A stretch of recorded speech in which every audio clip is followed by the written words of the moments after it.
Tu pensais, mec, qu'il y a... putain, ça fait 10 ans. Il y a 10 ans, si je t'avais dit, un jour, mec, on aura nos studios et on vivra de ce qu'on aime, surtout. Non, je pense qu'il y a 10 ans, on était en Skype et je pense que tu m'apprenais sur Photoshop à faire un contour blanc sur les miniatures. Putain, me souviens de ça. Je pense qu'on était à peu près là, donc si tu veux, mec, de là à imaginer avoir des studios, tu vois, c'était peut-être un peu trop d'ambition à ce moment-là. Bon, écoute, là, l'ambition pour cette vidéo, elle est pas folle. On a tous les deux posté un tweet. Ouais. Et toi, tu as demandé à ta communauté sur Twitter les questions qu'ils voulaient me poser. Ouais. Moi, pareil. On ne sait pas les questions qui ont été choisies. J'ai très peur de ça. C'est Augustin qui a sélectionné du coup les questions que toi tu vas devoir me poser et que moi je vais devoir te poser. Pour moi, on buvait juste du jus de pomme et c'est tout. Écoute, je vais commencer, je bois un peu de jus de pomme avant pour me lancer. Putain, j'ai pas spécifié, mais vu qu'on est en plein calendrier de l'Avent, il y a évidemment un produit à gagner. L'iPhone XS à remporter et c'est Innotech qui vous le fait remporter, la société avec qui on a fait les packs Cab Management cette année. Donc voilà, un bel iPhone XS reconditionné qui comporte uniquement des pièces d'origine Apple. On le respécifie un petit peu plus tard, mais évidemment le lien est d'ores et déjà dans la description. Pour participer, il faut simplement aller suivre aussi Innotech sur Twitter.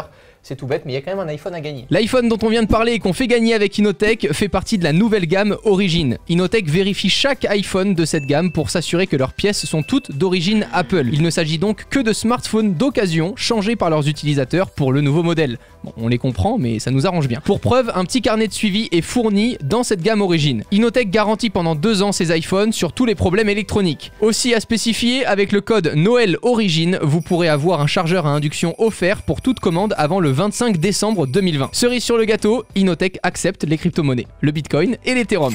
Je vous laisse évidemment le lien de Innotech en description et on les remercie pour le concours pour remporter cet iPhone XS. Le lien est également en description. On part direct sur du sérieux là. Hein. Ah bon? Là, Merde. on est sur du sérieux. Oh merde. Que penses-tu de la plateforme YouTube aujourd'hui? Je pense que malgré tous les phénomènes qu'on a pu observer, on a vu YouTube qui commence à censurer dépendant des contenus que tu utilises, etc.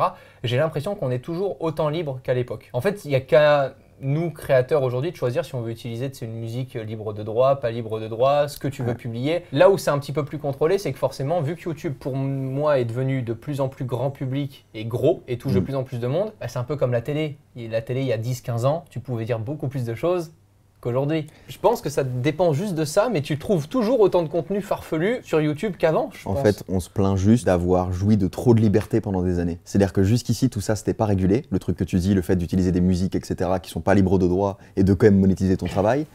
Mais c'est pas normal de faire ça. C'est pas une utilisation logique. Non. Ça l'est pas en télé, ça doit pas l'être sur YouTube. J'ai toujours eu du mal, de toute façon, avec la plupart des créateurs qui en général te sortent des excuses en mode « Ah oui, ma vidéo elle a pas marché parce que YouTube la met pas en avant, parce que c'est l'algorithme. » Parce que c'est pas monétisé. Ça c'est génial.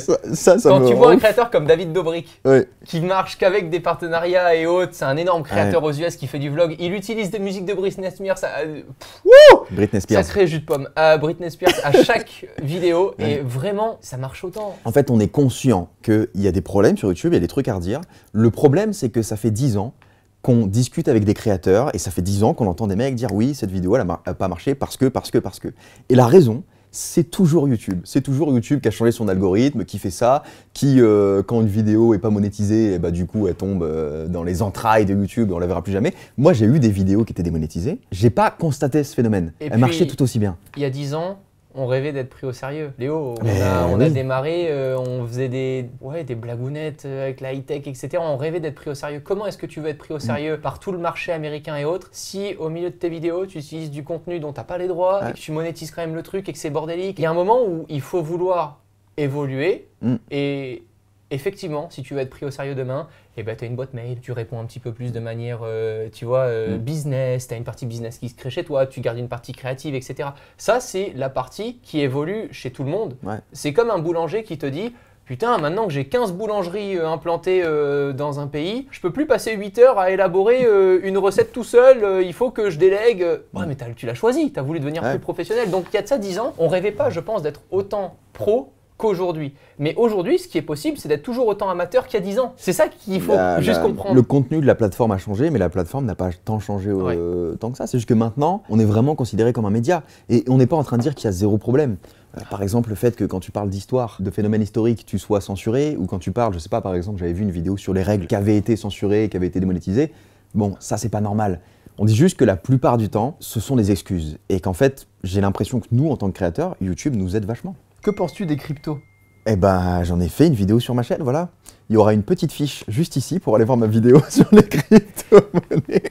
La crypto-monnaie peut être à la fois vue pour faire uniquement de la plus-value et uniquement de la spéculation. Ouais. Ça, c'est une partie du peuple, très bien. Et l'autre partie du peuple voit une réelle avancée dans la manière aujourd'hui de payer dans le monde et les échanges financiers qui sont dans le monde, dû à certaines crypto-monnaies qui sont associées à des smart contracts. Voilà, c'est vraiment... Je pense que c'est pas forcément dissocié, ça peut être les deux. Hein. Le fait que ce soit un moyen de spéculation, c'est véridique en fait, c'est vrai, tu vois. Mais le fait que ça soit de la spéculation, ça fait que tu ne pourras jamais utiliser ces crypto-monnaies-là sur lesquelles on spécule. Bah, tu pourras jamais les utiliser pour acheter une voiture ou un appartement à l'autre bout du monde. Ces crypto-monnaies, non, mais en fait, tu peux penser les deux, je pense. Tu peux à la fois spéculer avec de la crypto et en même temps dire c'est le futur. C'est là où on est content qu'il y a eu depuis maintenant quelques années des stablecoins. Ouais. D'utiliser la crypto-monnaie qui soit stable exactement comme du dollar ou comme de l'euro. Mais encore une fois, allez regarder notamment la vidéo de Léo pour avoir son avis. Et également la chaîne de Asher, un ami qu'on adore. Asher qui parle beaucoup de crypto-monnaie, qui la démocratise. C'est un sujet qui peut vous paraître très compliqué, mais honnêtement, vous y passez 1 heure ou 2 à regarder beaucoup de sujets en vidéo, vous y comprenez beaucoup plus que vous ne le pensez actuellement, et c'est super intéressant. Concrètement, pour résumer mon avis, je ne l'utilise pas, mais je suis convaincu que c'est l'avenir. Alors, quels sont pour toi les meilleurs investissements? Alors, je pars du moins risqué au plus risqué. Déjà, tu ouvres un compte titre pour acheter des actions dans ta banque, et tu vises des actions pour être stables qui montent correctement depuis les 10 dernières années, où le business model est bien établi, où il y a des dividendes qui tombent, où tu as tous les rapports financiers qui sont propres, etc. Tu t'y intéresses un petit peu, mais très honnêtement, de mon côté, quelqu'un qui n'a pas beaucoup de connaissances, je lui conseille d'ouvrir un compte titre en achetant quelques actions Google, quelques actions Apple, un peu de Tesla s'il veut rigoler. Acheter des actions Apple et des AirPods. Et je pense que ce sont des sociétés qui continuent de changer le monde de demain, en bien ou en mal. C'est pas le sujet de cette vidéo, c'est juste là vraiment purement business. Ça, c'est pour moi une des manières de pouvoir placer un petit peu correctement son argent. Maintenant, la manière la plus belle aujourd'hui pour moi de dépenser l'argent qu'on gagne, c'est de l'investir dans de l'humain. C'est d'avoir des projets que tu mènes où tu sais que tu peux pas les mener tout seul et de te dire que tiens, si je mets 500 € de côté tous les mois, je pourrais m'acheter une Rolex dans 10 ans. Pour moi, ça m'excite beaucoup moins que de me dire putain, 500 € par mois, je prends un community manager à distance qui bosse 2 jours par semaine et qui va pouvoir m'apporter cette vision-là, etc. En fait, plus tu évolues, plus tu comprends que tu continueras d'évoluer si tu t'entoures d'humains qui sont plus compétents que toi. Et je pense que de se suffire à soi-même, c'est de la bêtise. C'est de se dire, si cet argent-là, je le transforme un petit peu plus, finalement, je ne fais ça que pour l'argent. Et moi, je trouve que l'argent, c'est un moyen de locomotion, pas une finalité. Je ne veux pas prendre un train pour arriver au pays de l'argent. Je veux que mon train se construise de petits billets. Ça a l'air sympa comme vacances quand même. Hein. Ça peut être sympa, mais finalement, une fois que tu es là-bas, tu fais plus grand-chose. Ah, ça c'est sûr. T'apprends plus. Tu t'épanouis plus. Sinon, comme investissement, vous pouvez cliquer sur le bouton rejoindre en dessous de cette vidéo afin de souscrire à la chaîne Tech News et Test. Romain Lannéry. Que fait-il en dehors de YouTube? A-t-il un métier? Tu vois, finalement, on disait qu'on nous prenait au sérieux. Pas tant que ça. Mais c'est parfait. Est-ce que c'est pas toute la beauté de notre métier? Eh ben si, c'est ce que j'aime beaucoup, c'est ce flou autour de... Moi j'adore. Je pense qu'on t'a pas posé la question à toi, mais qu'on me l'a posée à moi. Peut-être pour la raison que parfois il y a 3 mois entre 2 vidéos. Mais aussi incroyable que ça puisse paraître, c'est mon métier en fait. Je fais rien d'autre à côté que de travailler sur cette chaîne et de faire des vidéos. Mais pourquoi ça te prend autant de temps? Explique la façon dont tu travailles tes vidéos. Ça me prend du temps. Parfois, c'est pas juste une question que ça me prend du temps. Parfois, c'est que j'ai pas de sujet sur lesquels j'ai de la valeur à apporter et qu'à partir de ce moment-là, je préfère pas les traiter. Et puis après, un sujet me prend forcément beaucoup de temps parce que je m'instruis beaucoup. Parfois, je lis des livres sur le sujet. Parfois, je lis beaucoup d'articles. Parfois, je regarde les vidéos un petit peu partout qui existent pour pas répéter les informations. Parfois, je réfléchis tout simplement beaucoup à la philosophie du produit. Est-ce qu'il peut apporter? Est-ce que c'est vraiment intéressant que je fasse une vidéo? Donc forcément, au-delà du test produit. Tu essaies d'imaginer à la place d'une marque pourquoi mettre en avant et proposer ce produit à telle clientèle et quel est le but derrière. Des utilisations futures avec ce produit. Je ne fais pas forcément de test produit, simplement j'ai des choses à dire. C'est pas tellement une volonté, c'est un besoin de dire certaines choses. Dites-vous qu'à chaque vidéo, Léo écrit une thèse sur la vidéo qui sort. Ah, c'est intéressant ça. Est-ce que les 1 million d'abonnés t'ont vraiment marqué ou c'est plutôt un petit cap? Je vais être très franc. Et je le suis finalement beaucoup en vidéo. Je mérite 20 millions. Donc si tu veux 1 million. Mais peu en je suis peu franc du côté personnel. Je pense que ce chiffre 1 million faisait rêver le gosse que j'étais il y a 10 ans. Quand j'ai passé ce million, quand j'ai vu ce chiffre sur la chaîne, je me suis dit maintenant, t'as juste à décider si t'as envie de continuer ou pas, mais le gamin que t'étais il y a 10 ans, t'as assouvi ses fantasmes. Je pense que tout ce qui va arriver sur cette chaîne après ce million d'abonnés, ça ne fera que me ressembler plus que jamais. Et je n'ai plus aucun objectif en termes de notoriété. Je m'en bats les couilles d'avoir 2 millions, d'avoir 3 millions, d'avoir 4 millions. Aujourd'hui, je vais avoir 25 ans. Il y a un truc qui compte pour moi, c'est que peut-être que demain, en fondant une famille ou autre, tu vois, je regarde mes enfants et que je sois fier tous les matins de me réveiller pour faire ce que je fais. Quand j'avais 16 ans, je suis allé voir ma mère et quand je lui ai dit que je voulais arrêter les cours, etc., pour avoir une année sabbatique et produire à fond, elle m'avait dit, mais tu sais, ça va être vachement difficile d'en vivre. Et je lui ai dit, ouais, mais il y a quand même des gens qui ont réussi. Il y avait Cyprien, il y avait Norman. Quand je pensais à ces gens-là, ma mère m'a dit, oui, mais tu vois, il y en a peut-être qu'un seul sur 100 000. Et je lui avais dit, pourquoi je pourrais pas être ce 100 000 J'avais vraiment cette impression de me dire, mais si j'ai tant envie que ça d'y arriver, qui va m'en empêcher? Ça va peut-être me prendre beaucoup plus de temps que les autres, et c'est vrai, ça m'a pris 10 ans. T'imagines un McFly et Carlito aujourd'hui, dans le divertissement, dans l'humour, avec beaucoup de collabs, tu montes à pratiquement 5 millions d'abonnés très rapidement.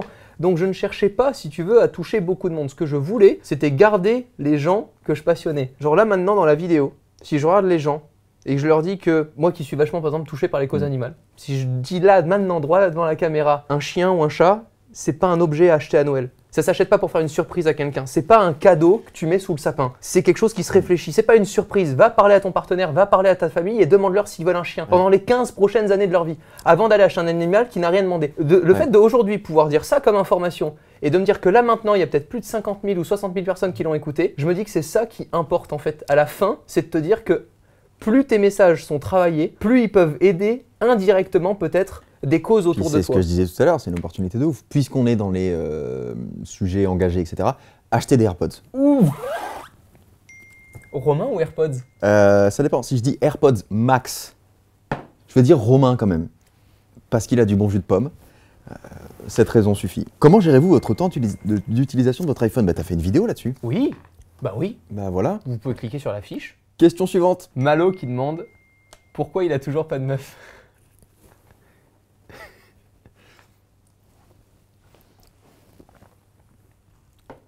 Ah mais il y a une photo. Oh merde. Quoi?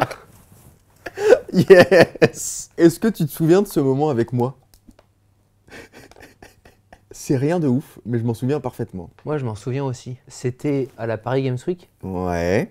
Quand on avait l'hôtel où on est resté bloqué dans l'ascenseur. Ouais, exactement. Ouais. Je pense que c'était genre les premières années où on était content, on avait une espèce de passe-presse, et du coup on passait devant tout le monde pour entrer dans la Paris Games Week. J'allais te dire ça te fait quelque chose aujourd'hui? Genre d'avoir le passe-presse, d'aller voir des trucs... Pas en mode condescendant, pas en mode maintenant c'est de la merde, mais simplement, est-ce que tu as conscience qu'on a quand même idéalisé, oui, des trucs notre mode de vie actuel? Ouais, ça me fait toujours un truc en vrai. À chaque fois qu'il m'arrive un truc, pas forcément fou, mais cool, je me replonge. Quand j'étais gamin, je me dis waouh! Louis qui demande ton process pour les vidéos, la réflexion, les sujets, les méthodes, les outils, ses plans sur les prochaines années. Où se voit-il dans 20 ans? On a dit une question. Enfin, on a répondu à la première partie de la question. Sur le process et autres, on l'a déjà dit. Ouais. Où est-ce que tu te vois dans 20 ans, Léo? Où est-ce que je me vois dans 20 ans? Je suis pas le mec qui a le plus d'ambition. Et encore moins à long terme en fait. Mon ambition, elle est momentanée. C'est-à-dire qu'il y a un moment où je vais me dire, même si je sais que ça va être compliqué, je vais me dire, il faut absolument que je fasse cette vidéo et je mets toute mon énergie là-dedans. Mais je mets tellement d'énergie dans le truc que je fais là actuellement que ce que je vais faire même le mois prochain, ça attendra le mois prochain. En fait, ton objectif, c'est que le travail sur lequel tu travailles maintenant ait un impact. Et ensuite, on verra par la suite l'impact qu'il aura et ce qu'il aura engendré dans ta vie et dans tes projets. Mon objectif, c'est que le meilleur de moi-même, je le mets dans ce que je fais actuellement. J'ai pas envie de multiplier les projets, j'ai pas envie de me dire bon, je me mets à 70% là-dessus et puis j'ai après 30% qui passe sur ce que je vais faire le mois prochain, l'année prochaine, etc. Ça m'intéresse pas trop, c'est ce que je disais un peu tout à l'heure, c'est que pour paraphraser Nicolas Bedos, je suis un branleur sauvé par son ambition. Ce truc de me dire il faut absolument que je monte une grosse société, etc. et que je fasse tant par mois, tout ça, mais juste, parfois, j'ai une étincelle, je me dis il faut absolument que je travaille là-dessus parce que j'ai trop envie de dire ça. J'ai trop envie de raconter ça, j'ai trop envie de faire ça, donc je le fais. Mais ce que je ferai dans 20 ans, et même dans 1 an, j'en ai aucune idée. Toujours autant maniaque? Il a passé le balai 3 fois ce soir. J'ai passé la spie avant de toi. Maniaque dans ce sens-là, propreté, etc. Non, j'ai plein de tocs de merde, je me ronge les ongles, machin, etc. Non, mais j'ai tellement été habitué dans mon éducation à la fois avoir tout et d'un coup avoir rien. Tout point de vue confondu, je vais pas m'étaler là-dessus, mais que ça m'a créé aujourd'hui un côté maniaque, surtout du côté préventif. Ouais. C'est exactement l'inverse de toi, c'est que j'ai besoin de me rassurer, de me dire putain, si demain mon gamin il a 20 ans et qu'il veut faire ses études, est-ce que j'ai les moyens de lui offrir ce qu'il veut faire? Genre ça c'est catastrophique, chez moi c'est catastrophique, ça me ruine. Moi déjà la phrase « mon gamin ». Voilà, mais tu peux t'arrêter là, je suis d'accord, alors que j'ai pas du tout prévu d'être papa tout de suite, etc. Ouais. Tu vois, mais ce côté de... Après tu t'occupes du petit Augustin quand même.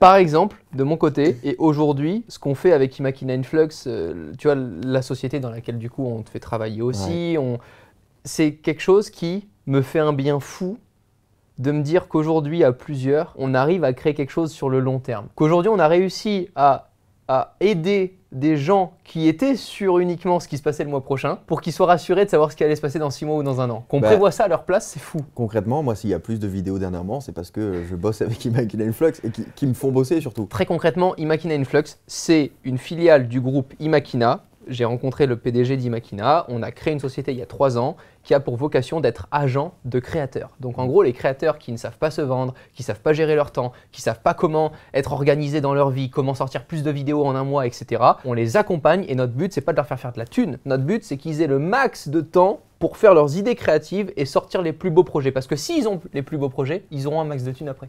En gros, parce qu'il faut bien un business model à un moment. Je voulais rectifier ce que j'ai dit tout à l'heure. Je suis un branleur sauvé par son ambition et Imakina Influx.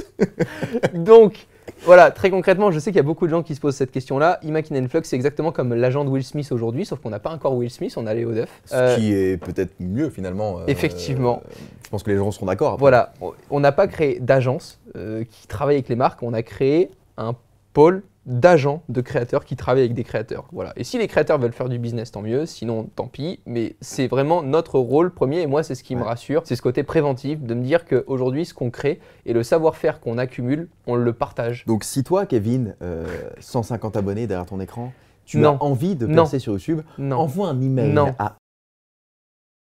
Ça sera coupé. Parce que cette adresse email ne sera jamais publique, ça sera coupé. Combien de temps resterait-il à bosser avec un bureau sur lequel il a un ordi des années 2000 avec Windows XP, lecteur de disquette, 128 mégaoctets de SDRAM, soyons généreux, et tout le tralala. Ce qui est intéressant dans cette question, c'est qu'il aurait déjà fallu me poser la question avec un Mac Pro et la réponse aurait déjà été comique en fait. Il n'y a pas besoin de me mettre sur un ordinateur entrée de gamme pour me faire bosser pas très longtemps. J'ai une méthode de travail qui est vachement étendue en fait.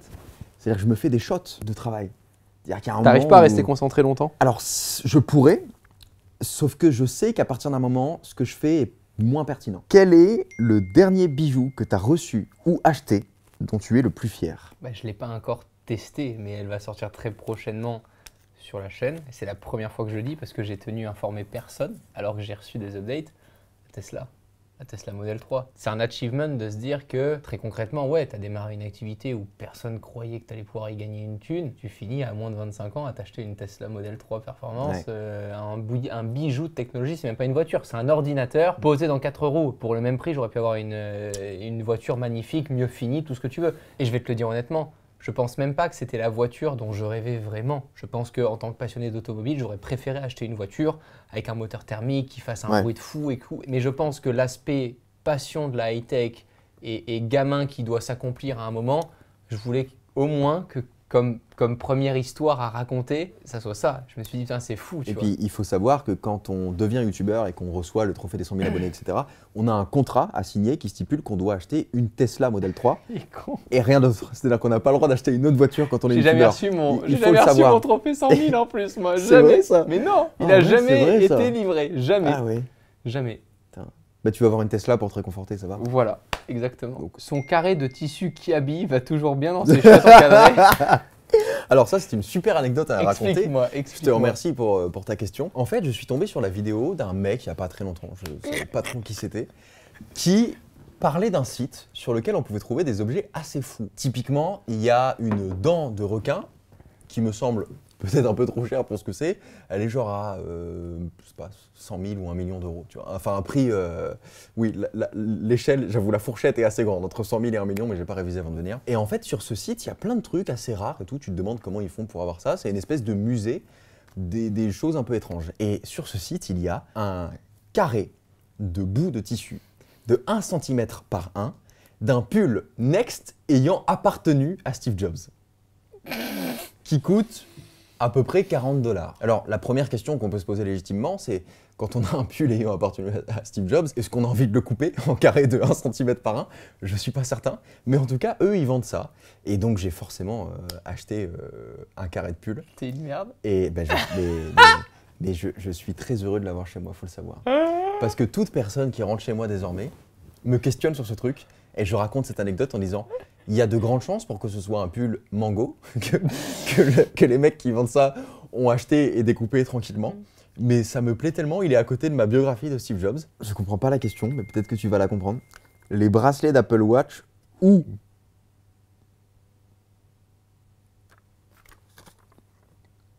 Ils veulent parler de ce bracelet. Ce bracelet, c'est ce qui suscite le plus de questions depuis plus de 6 mois sur toutes les vidéos où je le porte. Il faut savoir que ce bracelet, je n'ai pas le droit de dire où est-ce que je l'ai eu, ni par qui je l'ai eu, mais je l'ai eu. Tu ne peux pas l'acheter, vous ne pouvez pas l'acheter. C'est un bracelet d'Apple Watch Apple que vous ne pouvez pas avoir sans avoir certaines conditions. Pourquoi Duff ? Pourquoi Duff ? Alors, mon nom de famille sonne un peu moins américain. Donc tu as choisi Duff. Alors, il commence par Duff. Ah. Si tu veux. Et en fait, tout simplement, quand j'étais plus jeune, quand j'étais peut-être même en primaire et au collège, on a fini par m'appeler Duff, c'était un diminutif. Et puis ensuite, c'est devenu Duff, donc Léo Duff. Voilà, c'est pas toi qui as créé la bière. Alors, c'est pas moi qui ai créé la bière. C'est pas toi qui es dans les Simpsons. Pas T'es moi. Pas actionnaire. Alors, je suis dans les Simpsons, mais je suis pas ce personnage-là. Voilà, d'accord. Trouver le personnage que je suis. Oh, un podcast de take-out avec Léo Duff. La table de podcast qu'on a, le podcast Take Out, c'est un podcast qu'on fait avec Augustin et Manuel Diaz. Avec grand plaisir, on cherche juste le sujet avec lequel t'inviter. Parce qu'en fait, si on invite Léo ou une autre personne dans un Take Out et que ça plaît, on va toujours avoir l'impression qu'il faut un invité dans un Take Out. Alors qu'en fait, on veut pas un invité, on veut juste une personne qui ait réellement un intérêt à venir dans ce podcast-là. Mais ce qui est faisable avec notre table de mixage, c'est qu'en fait, on pourrait t'appeler même à distance et autres, est enregistré. Donc, avec plaisir, pourquoi pas, prochainement. Voilà. Est-ce que tu vas me laisser conduire la Tesla ? Qui pose cette question ? C'est Émile. Ben non. Pourquoi ? Ben parce que... Mais pourquoi ? Donne-moi une raison. J'ai déjà pas confiance moi-même avec les autres automobilistes qui sont autour de moi. Ouais. Donc avoir confiance en une personne que je ne connais pas, que je non, ne connais... moi. Quoi ? Attends, répète-moi la question. Est-ce que moi, tu vas me laisser conduire ta Tesla ? Mais non, c'est Émile qui la pose. Non, je l'ai transformé. Putain, t'as aimé. Est-ce qu'il va te laisser conduire la Tesla ? Alors dis-moi pourquoi tu veux pas me la laisser conduire maintenant ? Mais non, mais moi c'est ok, même sans permis, tu vas la conduire la Tesla. Ah, parce que tu penses que le fait que j'ai pas le permis, c'est une bonne raison pour me refuser la conduite de ta Tesla ? Oui, Léo. Ouais. L'achat que tu regrettes le plus. Waouh ! Alors je l'ai fait il y a 3 jours, c'est les AirPods Max qui coûtent un bras. Et j'ai pas envie d'un casque. Voilà, c'est ça l'achat que je regrette. Je les ai pas reçus, je le regrette déjà, mais je le regrettais au moment de le commander. Je les ai commandés parce que je suis Léo Duff. Quel est l'outil tech que tu as préféré utiliser depuis le début de ta chaîne ? Le robot Boston Dynamics. Ah bah tu m'étonnes. Il y a une API évidemment pour les développeurs, donc tout est free pour pouvoir y accéder, manipuler et autres. Vous pouvez tout programmer exactement comme sur les petits robots DJI, tu sais, Master, qui est assez ouf. Donc là, la grosse version de base où il y a strictement rien, elle est à 74 500 $, voilà. Mais ce qu'il faut savoir, et pour que les gens comprennent que c'est pas destiné au grand public, c'est vraiment destiné aux usines, aux architectes, et on va le voir pourquoi. Ce robot réunissait à la fois tout ce qui me faisait rêver dans mon enfance, dans les films, dans les nouvelles technologies adoptées et autres. Et à la fois, ce qui m'a beaucoup ému, c'est de voir sur pied un aboutissement peut-être d'une vie pour plusieurs personnes. Ouais, et de trucs qu'on voit aussi en permanence en vidéo, mais qu'on n'arrive pas à matérialiser réellement. Et puis ce que j'adore encore plus, c'est d'avoir ce côté fanatique où je suis à fond dans le truc et je ne vois que du positif, et de voir les retours dans les vidéos où les gens sont en mode « Ah, tu te rends pas compte !» ça supprime des emplois, ça. Oui. Si on peut arrêter d'envoyer des chiens pour sauver des connards dans les avalanches parce qu'ils ont juste pris le hors-piste, si tu peux envoyer des robots à la place pour essayer de les sauver pour voir ce qu'il en reste, ça me va. Exactement. Excuse-moi, mais moi ça me va. Après, c'est sûr que Félix, il a plus de travail, quoi, mais bon, Félix. Il était en CDI, ça faisait 6 ans et demi, bon, comment il va nourrir ses gosses, on sait pas. Es-tu secrètement jaloux du flow de Léo Duff? À savoir moi-même. Elle est intéressante. Je pense que si je prends la question de manière vraiment réelle, elle est intéressante parce qu'on est amis depuis 10 ans. Oh, c'est trop long. On a l'un envers l'autre des côtés envieux de l'un envers l'autre. Mais c'est pas pour autant qu'on a envie d'être l'un et l'autre. Je pense qu'en fait, on a deux styles tellement différents que, évidemment, je rêverais pouvoir lire un livre en une semaine pour écrire une vidéo. J'en rêverais. D'un autre côté, je pense pas que ça serait moi. C'est ce qu'on appelle une amitié équilibrée, dans laquelle on s'admire l'un l'autre pour de bonnes raisons et dans laquelle on n'a pas de jalousie. Si tu devais remplacer un produit Apple, ce serait lequel? Évidemment par une autre marque. Eh ben, je pense que ce serait mon iPhone. Enfin, si, après je peux tricher, je peux dire les AirPods, je les remplacerai par un autre produit et tout, mais je suis même pas sûr que ça me plairait. Non, je pense que ce serait mon iPhone. Alors, ce serait horrible hein, comme expérience. J'aime trop le Mac. Et je sais tellement trop travailler sur Mac que j'arriverai pas sur Windows. Et vraiment, souvent quand je touche un Windows, je me dis c'est impossible. Alors qu'un Android, c'est chiant personnellement parce que je suis habitué à iOS, mais c'est vachement abouti quand même. C'est-à-dire que ce serait pas la mort. Le pire produit que tu as eu à tester. Il y en a tellement. Allez, on balance tous les partenaires. Ah non, je n'ai jamais. Non. Je n'ai jamais accepté d'être payé pour dire du bien ou faker quelque chose qui est sorti sur la chaîne YouTube. Je sais que si tu reprends tous les partenariats que j'ai eu sur la chaîne YouTube depuis le début et que tu dois acheter tous les produits, il n'y en a aucun où tu seras déçu vis-à-vis du rapport qualité-prix du produit. Après, tu as complimenté Augustin quand même. Ça doit être, alors, soit des produits connectés mais qui fonctionnent vraiment une fois sur deux, etc. où il a fallu reconfigurer le truc pendant 20 ans et puis ça marchait pas bien. Est-ce que ce serait pas finalement pendant ce mois de décembre où tu as dû tester la plante là? Par exemple, il y en a eu plein, c'est pas les pires produits, c'est juste que ce sont des produits qui m'ont déçu par rapport à leur expérience, etc. Mais je pense qu'il y a des produits qui te vendent beaucoup de rêves via la façon dont ils sont mis en avant et dont ils sont plébiscités. Ouais. Et finalement, quand ça arrive dans les mains, bah, par exemple, les AirPods Max, je suis super intrigué par le fait de me dire est-ce que ça va tant me changer que mon Bose QC35 que j'adore tant depuis des années où les gens savent que je le change pas. Après de là à le qualifier de pire produit… Non, bien sûr, mais par rapport au prix qu'il coûte, par rapport à l'investissement que ça représente, etc. Est-ce que la déception n'est pas grande là-dessus? Moi, j'en ai pas de pire produit. Moi non plus. En général, on essaie de tester les trucs bien quand même. C'est ce que me demandaient parfois certains abonnés, ils me disaient mais du coup j'ai l'impression que tu testes que des trucs qui te plaisent. Mais en même temps j'ai pas envie de passer 2 semaines à bosser sur un truc qui me plaît pas, ça me casse les couilles mec. Et puis ça arrive de recevoir quelque chose et de dire bah non. Ça nous arrive tout le temps. Est-ce que tu suces tes AirPods? C'est vraiment écrit ça? Ouais. Je crois qu'on est parti trop loin dans le… Est-ce qu'on serait pas finalement parti trop loin dans le délire des AirPods? Un petit peu hein. Peut-être. Hein. Mais est-ce que toi en même temps c'est pas de ta faute, c'est la communauté qui t'a non mais voulu quand ça. je dis on c'est moi. Non moi ça me fait toujours marrer. Ouais, parfait. Ça fait quoi d'avoir tellement de thunes? Alors déjà tout dépend via qui tu te mesures, c'est-à-dire que si je me mesure par rapport à la personne qui a eu moins de chance que moi etc. et qui est en bas de la rue et qui doit être mendiant pour pouvoir survivre, c'est exceptionnel. Je suis ultra reconnaissant et j'arrête de vivre à ce moment-là. C'est-à-dire que le peu d'argent que j'ai de côté, je le donne à des associations et autres et j'en reste là. Si maintenant je dois me comparer à une personne qui est en train de changer le monde, comme Bill Gates, comme Elon Musk ou comme des gens comme ça, bah ça fait rien en fait. C'est-à-dire que tout l'argent que tu as, tu as envie de le réinvestir dans l'humain. En fait, j'ai envie que grâce au business qu'on crée, on puisse apprendre encore plus de choses et le mettre à profit d'encore plus de monde. Moi, il n'y a pas un seul truc qui me fait plus kiffer que de créer un projet dans lequel je ne suis pas tout seul et qu'à la fin de ce projet, il y ait d'autres gens qui soient ultra fiers d'eux grâce à quelque chose qu'on a créé ensemble. Ça, moi, cette plus-value humaine, elle est folle. Je pense surtout que dans cette histoire, celui qui pense le plus à l'aspect monétaire, finalement, c'est le spectateur. Quand il y a un mec comme toi ou un mec comme Bill Gates. Oula, c'est bizarre de mettre moi déjà dans la même chose que Bill Gates. Parce que comme ça, je mets différentes échelles. On pense vachement à l'argent qui va toucher, etc. Et en fait, la personne qui est concernée, il pense pas tant que ça. Et c'est parce qu'elle y pense pas tant que ça qu'on en gagne. Qu'elle gagne autant. C'est parce qu'il n'y a pas que cet aspect-là en fait. C'est-à-dire que c'est vraiment pas une légende que le fait de dire que ce qui est le plus important, c'est le process. Je trouve que, et c'est ce que j'aime un petit peu plus mettre en valeur, et c'est ce qu'on arrive via les take-out, via Imagined Flux, via les contenus qu'on crée, etc. Bah, c'est montrer aux jeunes qui, eux, ne sont pas dans la critique, mais sont plutôt dans l'analyse, bah, que c'est possible. Pourquoi est-ce que tu ne pourrais pas créer de la valeur autour de toi? Je ne parle pas de créer de l'argent pour toi, ça ne sert à rien. Ça va te rendre fier 2 secondes d'avoir de l'argent et d'aller acheter un iPhone d'un coup. Ça va te rendre fier 2 secondes. Une fois que tu as le produit en main, tu t'en bats les couilles. Par contre, moi, je te jure que de pouvoir payer un mec qui a fait 10 ans d'études dans de la lumière et qui vienne au studio et qui me confierait la lumière et qu'en 10 minutes, j'apprenne ce qu'il a appris en 10 ans. Tu règles des problèmes en fait. Mais c'est fabuleux. Et ça, c'est un truc de fou. Et c'est là où le côté entrepreneur prend le dessus. C'est long, c'est long. Essayez d'être concis. Essayez d'être une vidéo de Léo Duff, s'il vous plaît. Ça nous arrangerait tous ici. Est-ce que tu songes à mettre toutes tes connaissances techniques et ton matériel audiovisuel à contribution de projets autres que des review tech un jour? C'est déjà tout ce qu'on fait aujourd'hui, sauf qu'on ne le fait pas publiquement.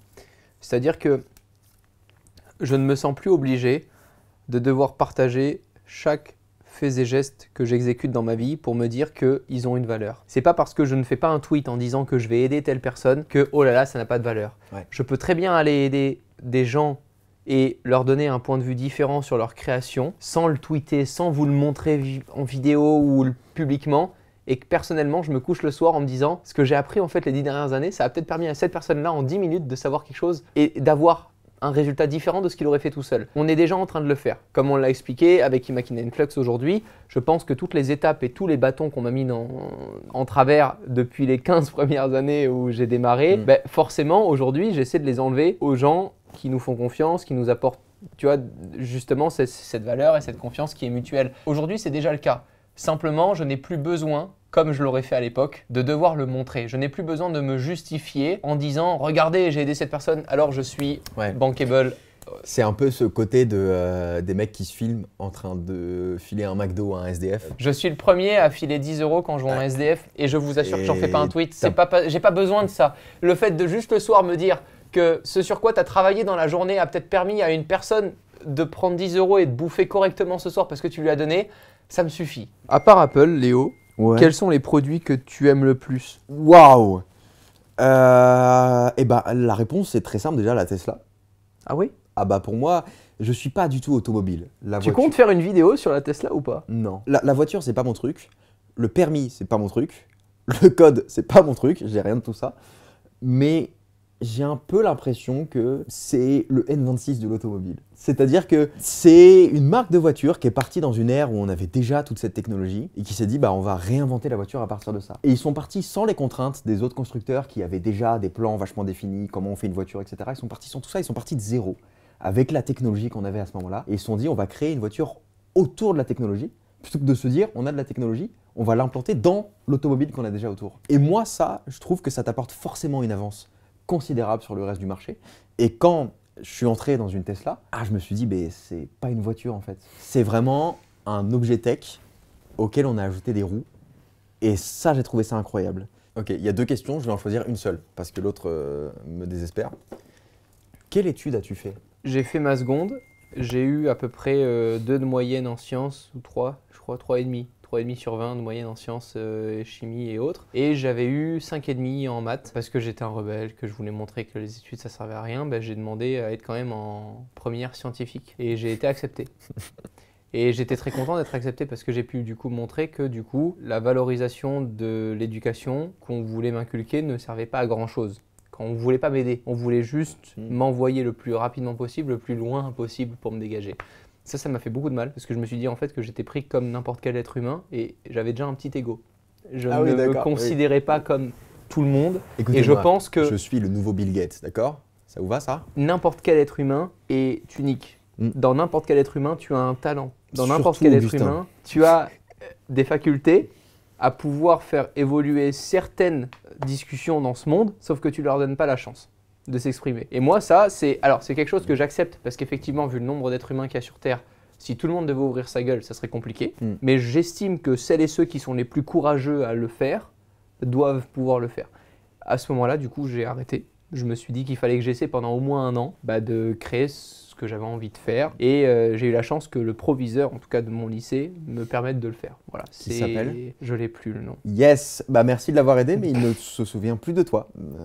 Apparemment. Mais je l'aime beaucoup. Voilà, donc j'ai pris 1 an en fait juste pour essayer, pas pour réussir, pour essayer. Ce qui est important dans la vie, c'est d'essayer. C'est ce qui te permet de ne pas avoir de regrets. Quand tu n'essayes pas, quand tu pars de cette soirée sans avoir dragué le mec ou la meuf qui te plaisait tant. Si vous avez des vues sur votre cousine. Et vaut mieux avoir un refus mais être certain que de ne pas avoir essayé. Par contre, on est parti sur un sujet. Essayer avec respect, évidemment. Non, parce que... Il est con. Comment se passe une journée type chez Léo Def? Oh là là, ça n'existe pas la journée type. Ah bon, pourquoi? Ben, ça dépend de l'inspiration, ça dépend de... Déjà, est-ce que quand tu te réveilles, tu prends ton téléphone? Ouais. Ok. T'attendais à un conseil de vie? Pas du tout. Trop bien. Tu t'attendais à... Alors non, je fais des affogatos toast. Et puis après, je vais prendre ma douche toujours froide à moins 10 degrés parce que ça réveille mon corps. Non, je prends mon téléphone, je suis une merde, je vais sur Twitter. T'en as conscience le matin déjà ou pas à ce moment-là? Alors, j'essaie de plus en plus de me raisonner, mais ça marche pas longtemps. Ok. En fait, ça dépend.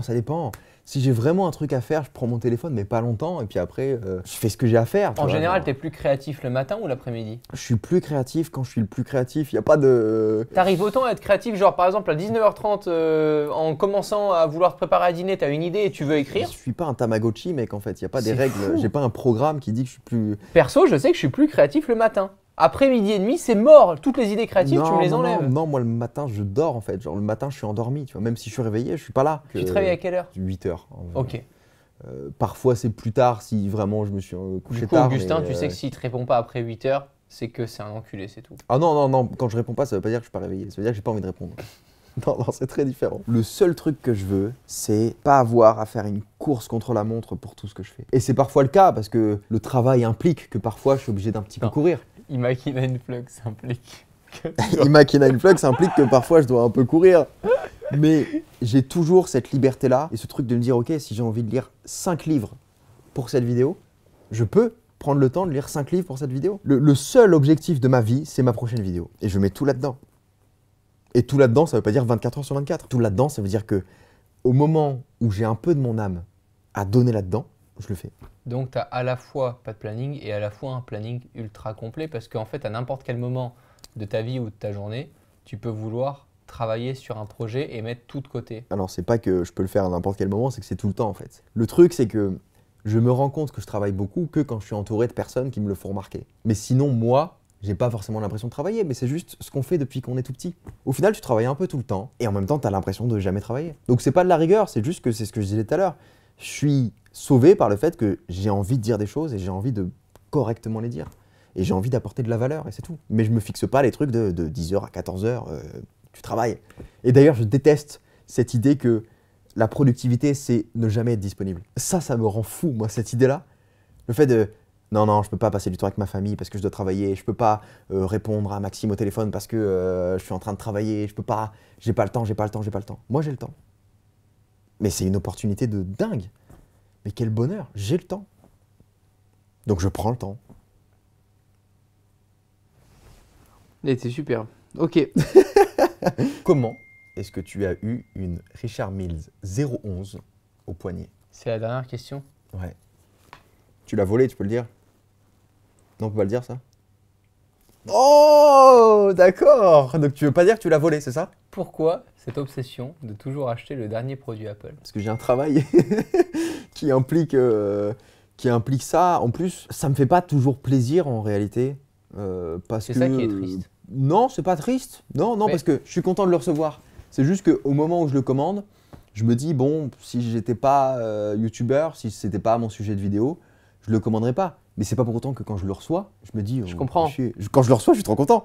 Mais juste, je sais que j'ai pas besoin de changer d'iPhone tous les ans. C'est tout. Ah non. Juste, il y a Saint Rhino Shield qui... Pour protéger vos iPhones qui proviennent de Inotech. Voilà, il y a Saint Rhino Shield qui existe et qui me dit, bah écoute, tu peux prendre un iPhone cette année, nous, on te sponsorise ta vidéo, donc je suis très content de le recevoir et c'est trop cool. Ça me passionne ce truc-là. Et même si le produit, même si la technologie en elle-même me passionne pas, le fait qu'il se soit dit là-bas, on va sortir ce produit, on va le faire comme ça, on va mettre ce tarif-là, on va le commercialiser en tant que tel produit, on va dire que c'est plutôt soit une enceinte, soit un assistant vocal, on va faire cette publicité ainsi sans trop montrer le produit, ou alors simplement on va le sortir malgré ce qu'il est et malgré les critiques qu'il va pouvoir avoir.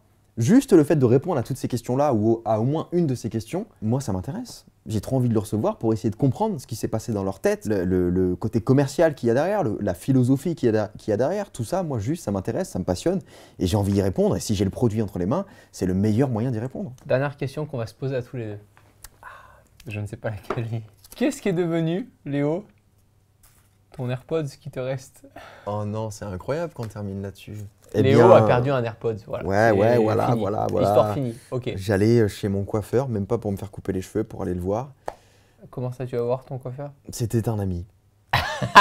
Okay. Voilà, mais l'histoire veut que l'endroit où j'ai perdu mon AirPod, je savais pertinemment qu'à chaque fois que j'allais vouloir me faire couper les cheveux, j'allais marcher au-dessus de lui, tu vois. Il est devenu quoi? AirPods qui est seul. Et ben, il est devenu rien du tout. Si, quelque part, c'est un cadeau que je lui ai fait parce qu'il est devenu légendaire en fait. C'est-à-dire que maintenant, quand je suis invité sur la chaîne de Romain Lannéry, l'outro, ça parle de ce AirPod. Donc. Léo, ouais. Au-delà de cette foire à questions qu'on a un petit peu subie, j'aimerais qu'on choisisse tous les deux une dernière question à se poser à l'un et à l'autre. Waouh! J'ai pas réfléchi à ça, tu y as réfléchi toi? Un petit peu. T'es un enfoiré, voilà. Si demain tu devais être mort, c'est joyeux déjà. Qu'est-ce que tu aimerais qu'on retienne de toi? Waouh! J'aimerais qu'on retienne ce moment.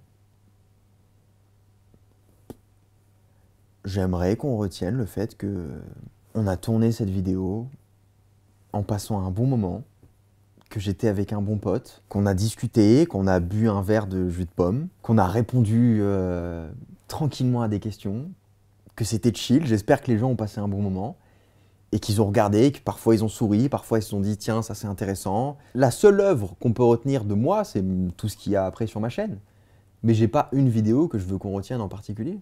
Je veux juste que par cette simple FAQ, on retient que on a fait des trucs et on avait peut-être des choses à dire et au moins on a dit peut-être un truc drôle à un moment, c'est tout. Je veux qu'on retienne de moi que j'étais là, sur ce canapé avec ce jus de pomme, que j'ai viré Augustin au moins 4 fois dans la vidéo. Alors maintenant, il faut que je réfléchisse à ma question. Je veux qu'on retienne ça aussi, je veux qu'on retienne que t'es un enfoiré. Ça me plaît. Tu sais, le pire adjectif qu'on pourrait me donner, c'est il est gentil. C'est exactement ça. Il est gentil. Je pense que ce que je détesterais qu'on dise si demain je devais plus être là, c'est « Ah Romain, qu'est-ce qu'il était gentil, mais ferme ta gueule. Je veux être juste. Je m'en bats les couilles d'être gentil. » Ok, j'en ai une. Maintenant que tu as 1 million d'abonnés sur YouTube, c'est, je pense, le bon moment pour revenir sur tout ce qui s'est passé et plutôt que de faire une rétrospective de tout ce qui s'est passé. Si tu dois changer un truc dans tous les paramètres qui t'ont amené ici, mais ce truc-là, ça peut être même le fait d'être youtubeur, ça peut même être un autre business. Quel est le truc que tu fais différemment? La considération des autres. J'ai trop mis de gens à l'écart en me persuadant que le fait de les mettre à l'écart allait me permettre d'être mieux mis en avant. C'est, je pense, le seul truc qui me, à la fois rendra malheureux et à la fois m'aura appris beaucoup de choses. Plus tu grandis, plus tu assouvis certains fantasmes, boulot, perso, passion, plus tu comprends une chose, c'est que les autres n'y sont pour rien. Si les autres veulent te suivre, ils te suivent. Si les autres ne veulent pas te suivre, ils restent chez eux. Si tu as envie d'aller là-bas et qu'ils ne viennent pas et autres, mais t'as pas besoin de leur en vouloir et t'as pas besoin d'être plus dur avec les autres pour te persuader d'être dur avec toi-même. Et ce qui m'a rendu, je pense, un petit peu malheureux sur les bords, c'est de ne pas être assez juste avec d'autres, d'être parfois trop gentil avec certaines personnes, sans leur dire à certains moments qu'ils dépassaient certaines possibilités et que ça se passait pas comme ça naturellement et autres. Et d'un autre côté, je pense que des gens qui ont été très proches de nous, je parle de manière team. Oui, parce qu'on est en couple. Exactement. Voilà, on l'a annoncé avec le titre de cette vidéo, oui, bien sûr. Je pense que c'est ça que je changerais. Essayer d'avoir un petit peu plus de savoir-vivre avec les autres. Ouais, c'est intéressant, j'aurais pas du tout imaginé cette réponse. Si tu as envie d'être seul et focus et dans ton délire, sois-le, mais ne le fais pas subir aux autres. Va dire aux gens que t'aimes, laissez-moi seul. Mais t'as pas besoin d'aller leur hurler dessus quand ils ont envie de toi et de ton temps pour te sentir supérieur. Je pense qu'il y a eu un stade dans ma vie où j'ai dû montrer aux autres cette supériorité, le fait d'être sûr de soi, d'être, tu vois, toujours être toujours devant. Il y a un côté où tu as un peu cette image des films et en même temps de ce que tu lis et de ce que tu vois, où tu as l'impression qu'il faut que dans tous les moments de ta vie que tu sois un leader et que tu sois ce mec un peu solitaire et qui peut tout réussir par lui-même et c'est un mensonge. C'est faux. Je n'ai jamais réussi aussi bien mes propres objectifs que depuis que j'ai la chance que d'autres les accompagnent. Et je pense que c'est le côté le plus humble que tu peux sortir en tant qu'être humain, et on est les derniers cons sur Terre pour s'en rendre compte, parce que tous les êtres animaux s'en sont rendus compte avant nous. Une fourmi toute seule, c'est une merde. 300 fourmis qui soulèvent un bâton, c'est incroyable. Ouais. Après, et c'est la même chose. Est-ce qu'il y a un Bill Gates des fourmis?